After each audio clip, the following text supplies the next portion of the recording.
Hi guys, welcome to my YouTube channel Jeev Shiksha. जीव शिक्षा में आप सबका स्वागत है। तो आप सब कैसे हैं? आई होप आप सब अच्छे होंगे, मस्त होंगे, स्वस्थ होंगे। आप सबकी पढ़ाई बेहतर ढंग से चल रही होगी। तो आज हम चलते हैं क्लास 10th के फिजिक्स में नेक्स्ट टॉपिक पर गोलीय दर्पण से संबंधित कुछ परिभाषाएं। गोलीय दर्पण अर्थात गोलीय दर्पण दो प्रकार के होते हैं, एक अवतल होता है, एक उत्तल होता है। तो ये क्या है? ये अवतल दर्पण है। देखिए ये है अवतल दर्पण, ठीक है।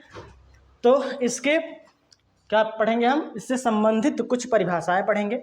जैसे हो गया वक्रता केंद्र। तो देखिएगा वक्रता केंद्र क्या होता है? वक्रता केंद्र गोलीय दर्पण जिस गोले का भाग है, गोलीय दर्पण जिस गोले का भाग है, जिस गोले का भाग है, उस गोले के केंद्र को वक्रता केंद्र कहते हैं। वक्रता केंद्र कहते हैं जिसे C से प्रदर्शित किया जाता है, जिसे C से, कैपिटल C से प्रदर्शित किया जाता है, किया जाता है, ठीक है। उसके बाद देखिएगा, उसके बाद क्या है? वक्रता त्रिज्या। वक्रता त्रिज्या देख लीजिए। वक्रता त्रिज्या गोलीय दर्पण जिस गोले का भाग है, गोलीय दर्पण जिस गोले का भाग है, जिस गोले का भाग है, उस गोले के केंद्र को, उस गोले की त्रिज्या को वक्रता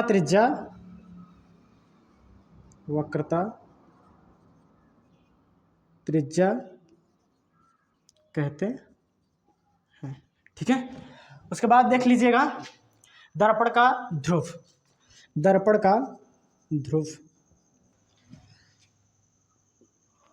पहला हो गया, दूसरा हो गया और ये तीसरा हो गया, दर्पण का ध्रुव। तो देखिए दर्पण का ध्रुव क्या होता है? गोलीय दर्पण के परावर्तक पृष्ठ के मध्य बिंदु को, गोलीय दर्पण के परावर्तक पृष्ठ के मध्य बिंदु को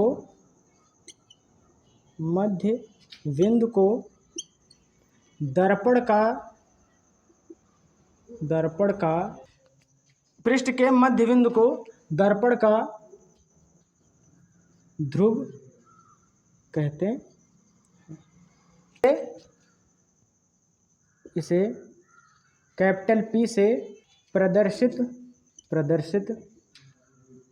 करते हैं, ठीक है। इसे P से प्रदर्शित करते हैं। उसके बाद देखिएगा दर्पण का द्वारक। चौथा देखिएगा दर्पण का द्वारक।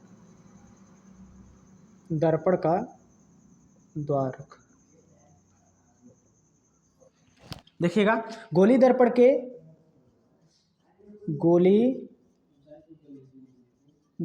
के व्यास को, गोलीय दर्पण के व्यास को, ठीक है, व्यास को दर्पण का द्वारक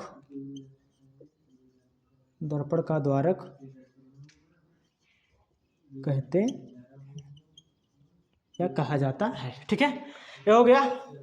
उसके बाद देखिए क्या बचा है? मुख्य फोकस यहाँ पर देख लीजिएगा। मुख्य फोकस तो देखिएगा मुख्य फोकस क्या होता है?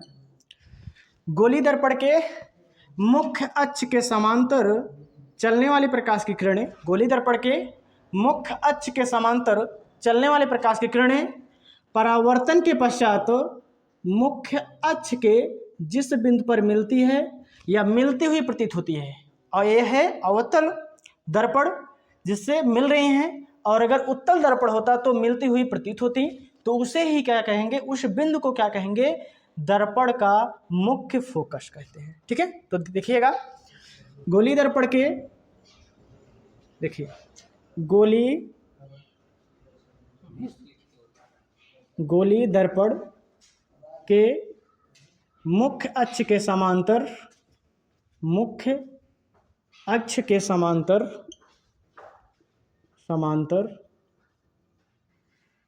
चलने वाली प्रकाश की किरणें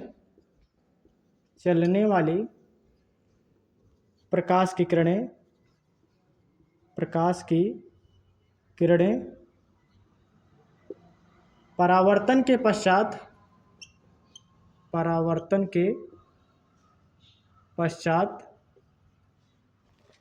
मुख्य अक्ष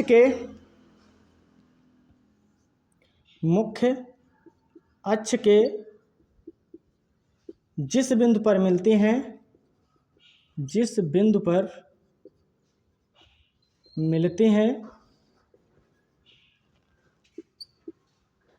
या मिलती हुई प्रतीत होती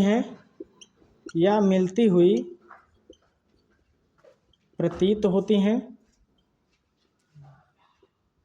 उसे दर्पण का मुख्य फोकस कहा जाता है। उसे दर्पण का मुख्य फोकस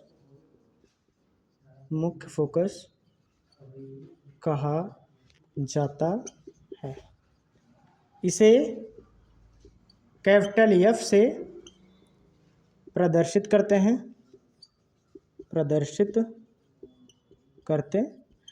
ठीक है, तो हो गया।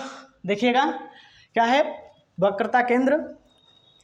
गोली दर्पण जिस गोले का भाग है उस गोले के केंद्र को वक्रता केंद्र कहते हैं, और वक्रता त्रिज्या, गोली दर्पण जिस गोले का भाग है उस गोले की त्रिज्या को वक्रता त्रिज्या कहते हैं। उसके बाद क्या है, दर्पण का ध्रुव। गोली दर्पण के परावर्तक पृष्ठ के मध्य बिंदु को दर्पण का ध्रुव कहा जाता है, और दर्पण का द्वारक गोली दर्पण के व्यास को दर्पण का द्वारक कहा जाता है। और मुख्य फोकस किसे कहते हैं, गोली दर्पण के मुख्य अक्ष के समांतर चलने वाली प्रकाश की किरणें परावर्तन के पश्चात मुख्य अक्ष के जिस बिंदु पर मिलती हैं या मिलती हुई प्रतीत होती हैं उस बिंदु को क्या कहा जाता है, दर्पण का मुख्य फोकस कहा जाता है। और देखिएगा दर्पण के मुख्य फोकस और क्या, दर्पण के मुख्य फोकस और ध्रुव के बीच की दूरी क्या कहलाती है, फोकस दूरी, जिसे स्मॉल एफ से प्रदर्शित किया जाता है। इसे क्या कहते हैं, फोकस दूरी। ठीक है, तो लिख लीजिएगा, गोली दर्पण के मुख्य फोकस तथा ध्रुव के बीच की दूरी को क्या कहते हैं, फोकस दूरी कहते हैं, जिसे स्मॉल एफ से प्रदर्शित किया जाता है। ठीक है, तो आई होप आप सब समझ गए होंगे, तो आप इसका स्क्रीनशॉट ले लीजिए। तो अब हम मिलते हैं आपको नेक्स्ट वीडियो में। आज के लिए इतना ही। अगर आपको ये वीडियो अच्छी लगी हुई हो तो वीडियो को लाइक करिएगा, अगर आप नए हो तो चैनल को सब्सक्राइब कर दीजिएगा। जय हिंद।